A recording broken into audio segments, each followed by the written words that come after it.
साहेब, लोकांची दिशाभूल बंद करा. जेव्हा मुद्दे संपतात तेव्हा लोक खोटेपणा आणि बदनामी करतात. याचे उत्तम उदाहरण म्हणजे गावित साहेब.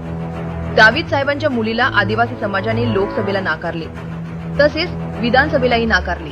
त्याचप्रमाणे गावित साहेबांच्या भावाला पण याच आदिवासी समाजाने स्पष्टपणे नाकारले. फक्त एकटे गावित साहेब कसेबसे महायुतीच्या बळावर आणि लाडक्या बहिणींच्या बळावर निवडून आले. आणि याउलट चंदू भैयांसोबत आदिवासी समाज आहे त्याची प्रचिती लोकसभा आणि विधानसभेच्या निवडणुकीत इतर तिन्ही तालुक्यांमध्ये दिसले.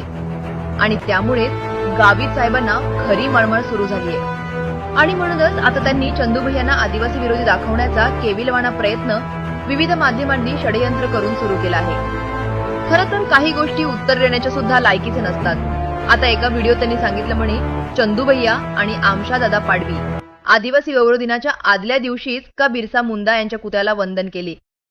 आदिवासी गौरव दिनाच्या दिवशी का नाही? याचे लॉजिक त्यांनी असे लावले की आदिवासी समाजातील तरुण विरोध करतील म्हणून. किती हास्यास्पद आहे तुम्हीच सांगा.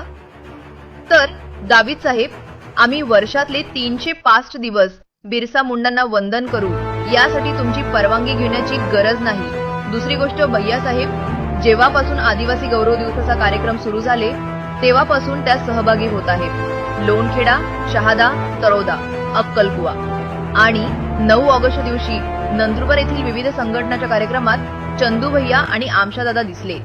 आणि आदिवासी तरुणांमध्ये भैयासाहेब तसेच आमशादादा किती लोकप्रिय आहेत याची प्रचिती तुम्हाला जरा समाजात माहिती घेतली तर येईल. बाकी नंदुरबार जिल्ह्याची जनता आता म्हणायला लागलीये की कधीही समारोहाच्या कार्यक्रमात कुठे न दिसणारा गावित परिवार यंदा एक दिवस का असेना परंतु चंदू भैयांनी तुम्हाला निमंत्रण नसताना देखील फिरण्यास भाग पाडले.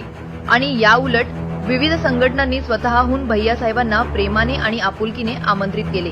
आणि संपूर्ण रघुवंशी परिवार देखील प्रत्येक ठिकाणी उपस्थित देखील राहिला. तुम्हाला मात्र कुठेही निमंत्रण नसते, कारण तुमची फक्त लेना बँक आहे, देना बँक नाही. गावित साहेब, तुम्ही आदिवासी समाजाचा हक्काचा निधी खाल्ला. आदिवासी समाजाचा विकास करण्याऐवजी स्वतःच्या परिवाराचा विकास केला. आदिवासी समाजाने पूर्णपणे ओळखले आहे. म्हणून हा आदिवासी समाज तुम्हाला जागा दाखवल्याशिवाय राहणार नाही याची तीळ मात्र शंका नाही. म्हणून खोटारडेपणा आणि खोट्या बदनाम्या करणे बंद करा. आणि राहिलेली आमदारकी मध्ये भ्रष्टाचार न करता जनतेसाठी व आदिवासी समाजासाठी थोडीफार कामे करा.